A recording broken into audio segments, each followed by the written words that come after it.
See, the Lord is going to lay waste the earth and devastate it. He will rain its face and scatter its inhabitants. It will be the same for priest as for people, for master as for servant, for mistress as for maid, for seller as for buyer, for borrower as for lender, for debtor as for creditor. The earth will be completely laid waste and totally plundered. The Lord has spoken this word. The earth dries up and withers. The world languishes and withers. The exalted of the earth languish. The earth is defiled by its people. They have disobeyed the laws, violated the statutes, and broken the everlasting covenant. Therefore a curse consumes the earth. Its people must bear their guilt. Therefore earth's inhabitants are burned up, and very few are left. The new wine dries up, and the vine withers. All the merrymakers groan. The gaiety of the tambourines is stilled. The noise of the revelers has stopped. The joyful harp is silent. No longer do they drink wine with a song.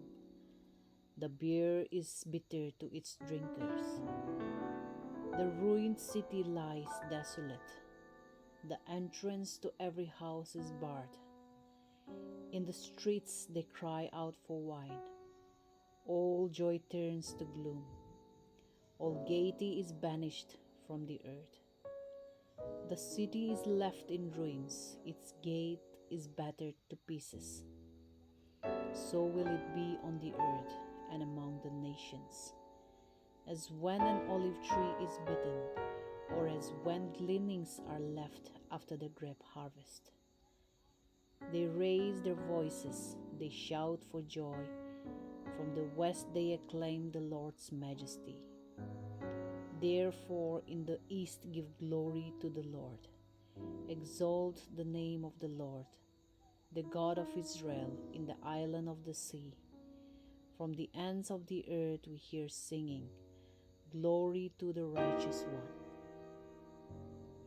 Whoever flees at the sound of terror will fall into a pit. Whoever climbs out of the pit will be caught in a snare. The floodgates of the heavens are opened. The foundations of the earth shake.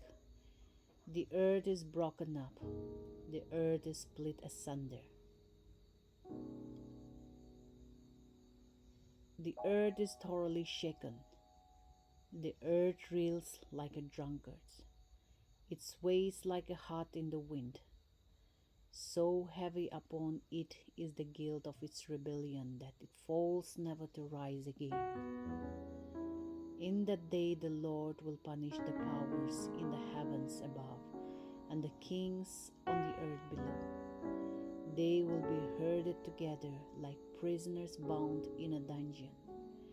They will be shut up in prison and be punished after many days. The moon will be abashed, the sun ashamed, for the Lord Almighty will reign on Mount Zion and in Jerusalem, and before its elders gloriously.